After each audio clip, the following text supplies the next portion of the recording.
त्या दवाखान्यात हां आरमेंट केलं, उलट्या चालूच होत्या. आणि त्याच्या आळ्या ते सरकारी डॉक्टर म्हणाले तू मेलाच तर हरकत नाही, खरं त्या गोळ्या खायलाच पाहिजे.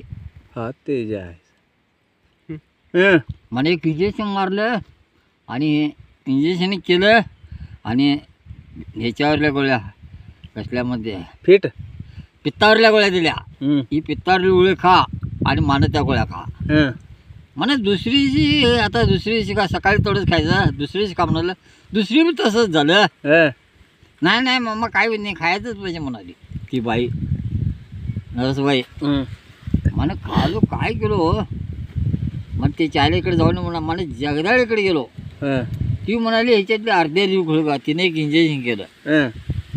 इंजेक्शन केलं म्हणे आणि विश्रांती आलं. मग तिथं आणि दुसऱ्या दिवशी सरकारी दवाखान्यात गेलो.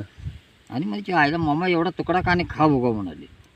तिने कसलं एक आणि टॉनिकची बाटली दिली, या औषध खा आणि त्या गोळ्या खा म्हणा. मग त्याच्या काय आणि त्या गोळ्या खायला चालूच आहे. मग इथं 90 सगळ्या छोट्या छोट्या 90च्या बाटल्या माझ्या सरीत कशा काय पडल्यात? हा 90च्या बाटल्या पडल्यात सगळ्या सरीत, या लास्टच्या सरीत कुणाच्या टाकल्यात? माझ्यात. मी दारू पित नाही. मी दारू सोडली. बायको म्हणायला लागली माझी, काय सांगाल तू, काय करायला एकटा टीव्ही सांगतोय, एकटा कॅन्सर सांगतोय, काय दारू पितोस काय गाडू रोखतोस म्हणाला डॉक्टर मला मागावचा. आईला खतरनाक आहे. दारूचं लाव खरंच पेनीस आता कर. कोण मारायला रे तिथे येऊन माझ्या? आता मी दारू पिल्यासारखं एक वाटतंय कारण दारू प्याय मी. आता मला वाटलंय मी दारू पिलेला आहे, माझं मलाच वाटलंय.